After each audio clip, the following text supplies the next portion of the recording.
Okay, here we go. I think it's recording. Yeah, okay, I'm finally getting to this, and it's a couple disclaimers. So I'm not gonna use your name since this is public. This will just, yeah, I'll keep it anonymous, not enclose any personal information. And also just in general, like we already know each other to an extent, so I'm going to do my best to keep uh, objective, and I'm just gonna tell you what I see in your chart and remain unbiased. And yeah, I think I do a pretty good job of that generally. Let's see. Okay, hope I'm recording. I was having issues earlier, but this chart is for Wednesday, February 23rd, 1977, 11:10 p.m. Happy birth month. Birthday's coming up in Seattle, Washington. So, and also with this, I'm just gonna say like what I see. I'm not gonna explain it so much. If you're interested in learning astrology and learning how to do this or how to read charts or like where I get this information from, I can definitely explain that. But just in this video, I'm just gonna say just straight up what I see here. And I have the chart on screen. It's mostly for me. If you don't understand this, don't worry about it. So yeah, let's get into it. So the way I would describe your chart is you are like, sorry, random phone call. With your chart, with your personality, like it's not what you see is not what you get. And I don't want to imply that you're disingenuous at all because I think it looks like you're a very genuine person, a very kind person. And it's not that you're disingenuous, it's just that your personality has layers to it. You know, just like probably most personalities have layers, but with your chart, you have very distinct layers. And um, if I had to summarize your chart in one word, it would be empath. Because in general, you have a lot of yin energy. So, and especially with these layers, with the top layer, when people first start to get to know you, they will see a person who is very kind, empathetic, like I was saying, very focused on other people. You are very aware of other people's emotions. You are naturally very sympathetic, and you're very easygoing. You go with the flow, generally speaking. You're happy going with kind of the general tone of what everyone else is doing. Um, you're very receptive, sort of, and yeah, concerned about what other people are feeling, and and you might seem a little bit like airy fairy or I never know how to describe this exactly. Kind of like almost like wishy-washy and stuff, right? Like, and that's kind of I'm mostly talking about Sun and Pisces here. Kind of out there a little bit. Very emotional too. Um, yeah, and this is kind of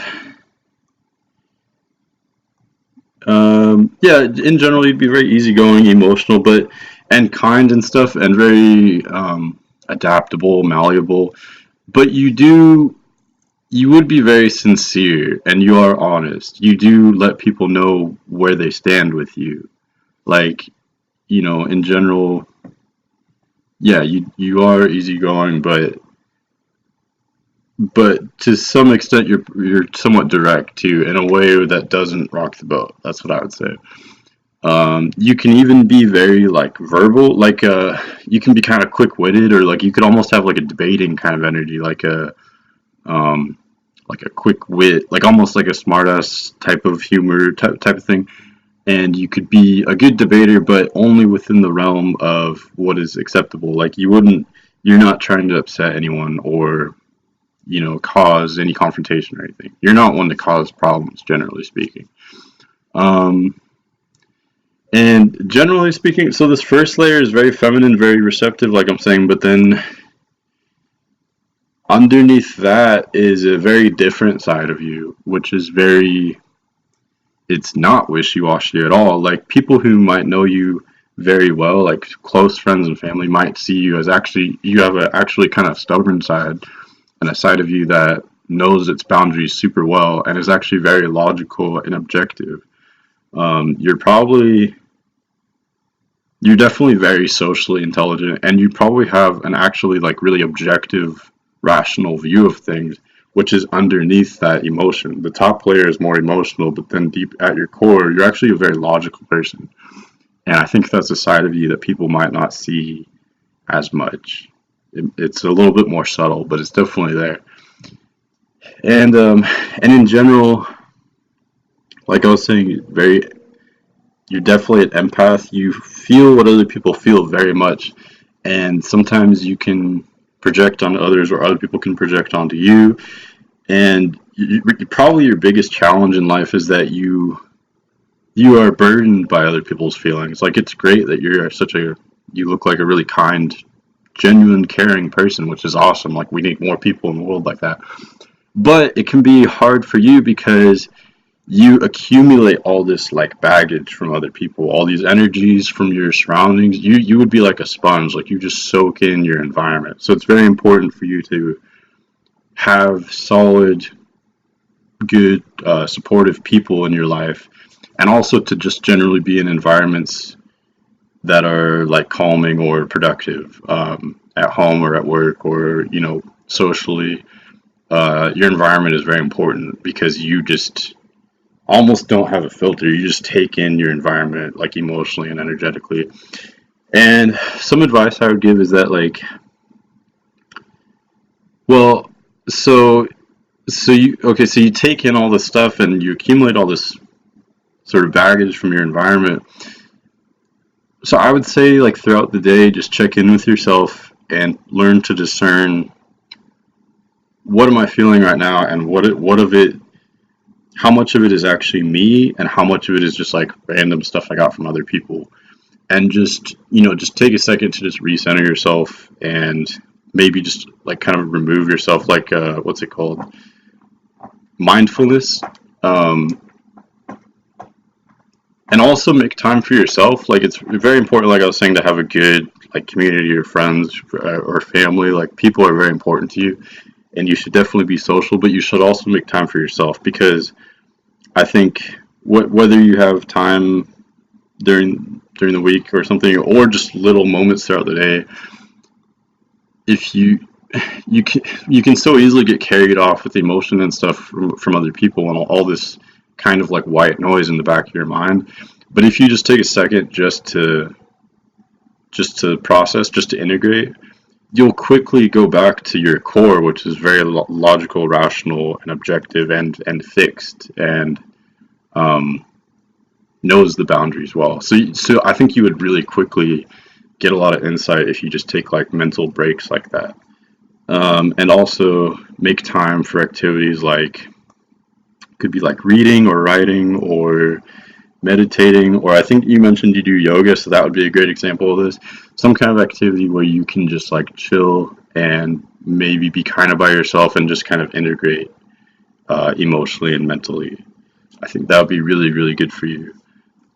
Yeah, and it sounds like I think you mentioned you do yoga, so that sounds like you have already figured that out to an extent, so that's great.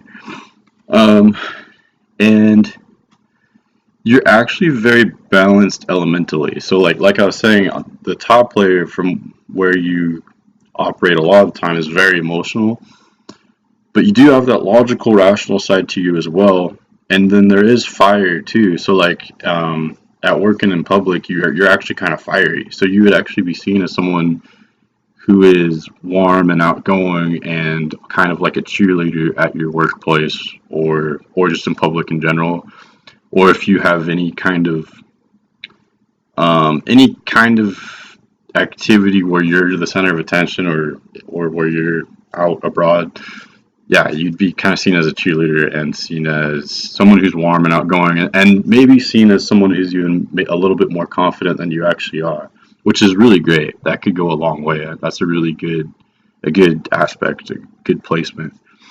Um, Yeah, and you actually have a lot of fixed energy. So, like, again, I kind of already said this, but just to reiterate, you seem like someone who's all wishy-washy and doesn't know their boundaries and stuff, but at your core, you're very stable, I think.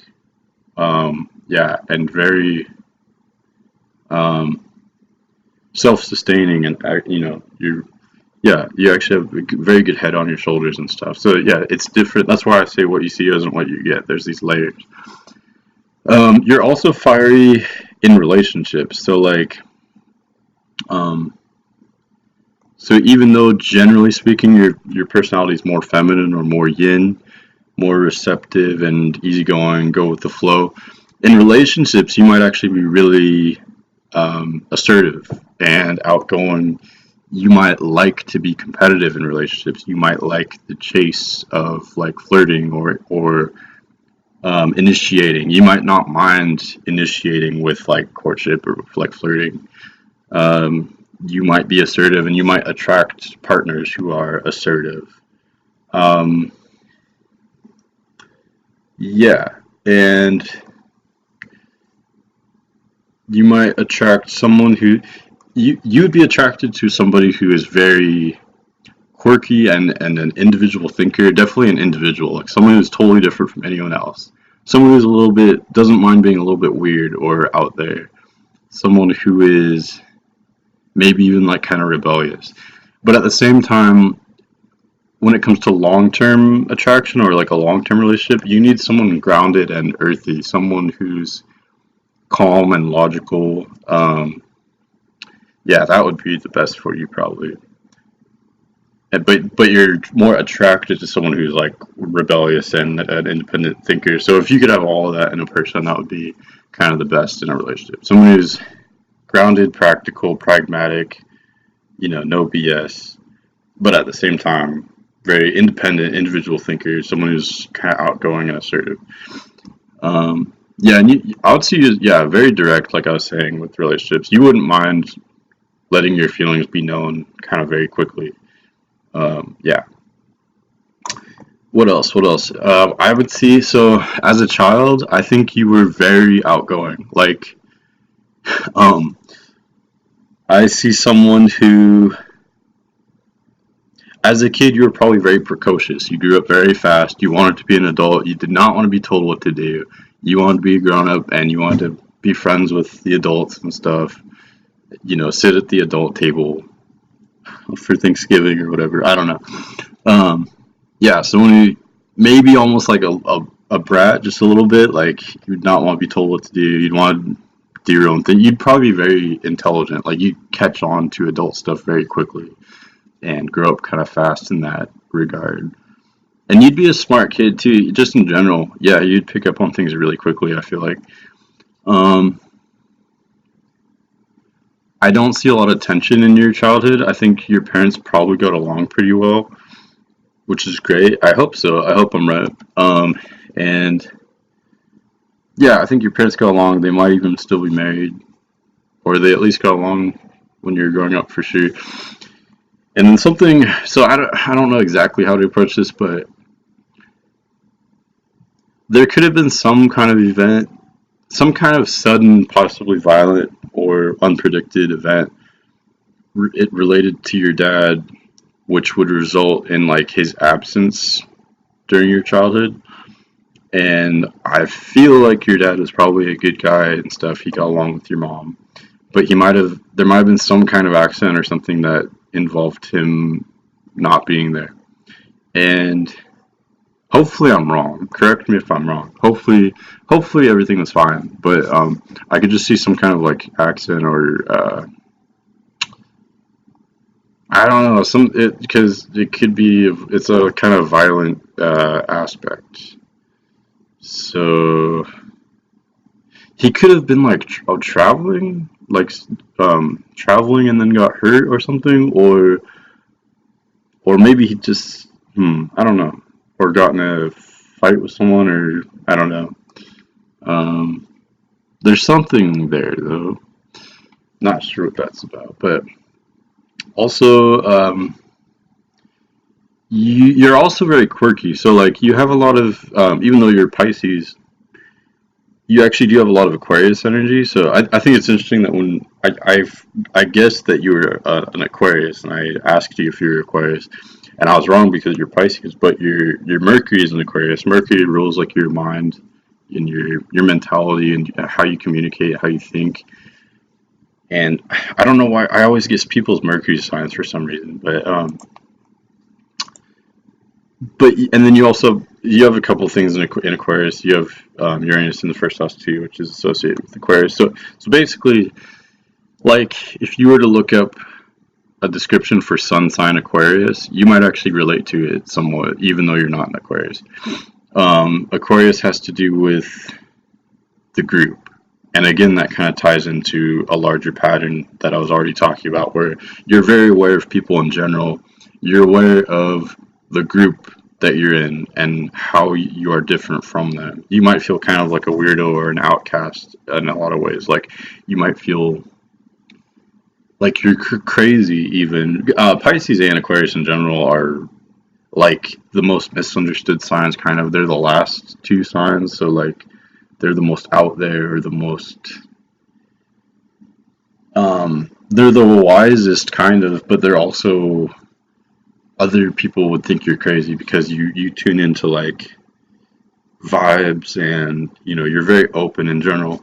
Also, I'm going to go on a tangent here, but Pisces in general is like a very open sign, especially early in life. You're probably extremely open and even a little bit naive, but your open-mindedness would attract to you all kinds of different experiences. You probably have a really interesting life story because, yeah, you might have been easy to take advantage of too, which is unfortunate because personalities like yours are so nurturing and caring and stuff, and empaths in general.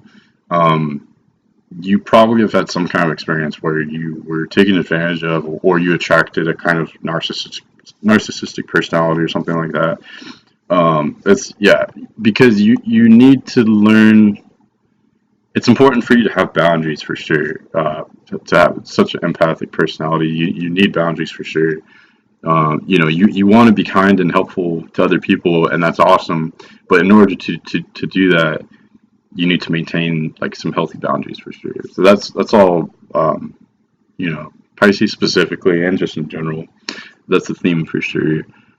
Um, Pisces is very naive but wise at the same time. Like you would just understand things intuitively that other people don't.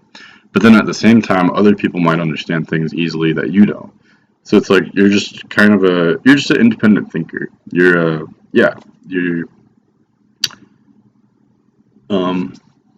kind of intuitive, or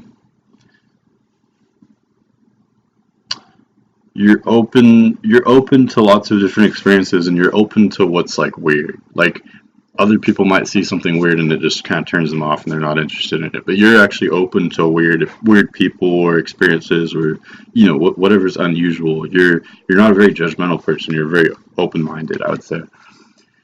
And back to this Aquarius in general. Aquarius energy is very like quirky, kind of rebellious actually a little bit, and you very quirky. Like again, Aquarius is very aware of itself in relation to the group. Like what makes me unique, and then how does that compare to like everybody else? How am I different from everyone else? And so sometimes people with Aquarius energy can be self-conscious and feel outcast, like I was saying, because they're so like painfully aware of how different than they are of everyone else. But on the other hand, a lot of times they embrace that and they like being different. They like being eccentric and rebellious and standing out from the crowd. So it can kind of go either way. And ultimately the lesson there is to know that everyone's unique. Everyone is the same but also different. And you're not crazy. You're just a person. like and yeah, and it's good to embrace your individuality, and that ultimately, like, in order for the group to function at its best and most fun, each person within the group needs to embrace their own individuality, but in a way that is congruent with the group too. So like, in order, by being yourself, in the most like unedited way, you contribute the most to the group. So that's kind of the lesson. But anyway, Scorpio rising. So I see like Scorpio risings I know are very well. This kind of goes with what I was saying already about the rest of your chart, but easygoing. But yeah, you let people know where they stand with you. Like yeah, you're honest and even direct, but in a way that is very peaceful and like yeah, it doesn't upset anyone. Financially, I could see like you probably aren't like super good with money, like, but you always have what you need. I don't see you being a very poor person. I see you being like kind of just lucky in general, and yeah, and you're very sustainable, and are sustain yourself. Like I'm saying, like I said before. So you're good with money in that way, and you yeah, you don't mind working hard to an extent, and you definitely sustain yourself. But in general, there might be large amounts of money that kind of come and go throughout your life, and it might just seem kind of intangible, or just it's just unclear exactly how this happens. The money just kind of fluctuates throughout your life. I would see, I would expect, and yeah. But again, I don't see you being super poor. You always have what you need generally, so it's not a bad thing. It's just yeah, it's yeah. Um, yeah, and yeah, you'd be lucky though with money. You'd have what you need. And I think I covered everything. I was talking kind of fast, I think, but yeah, that's most of all I have to say, really. So I hope that was interesting. Let me know. Let me know what you thought was accurate and what might have been wrong, because I'm always learning. Um, Usually I do pretty well, but there might have been one or a couple things that didn't totally fit. So let me know what you think. And yeah, I hope that was interesting and insightful. So let me know. Okay, bye.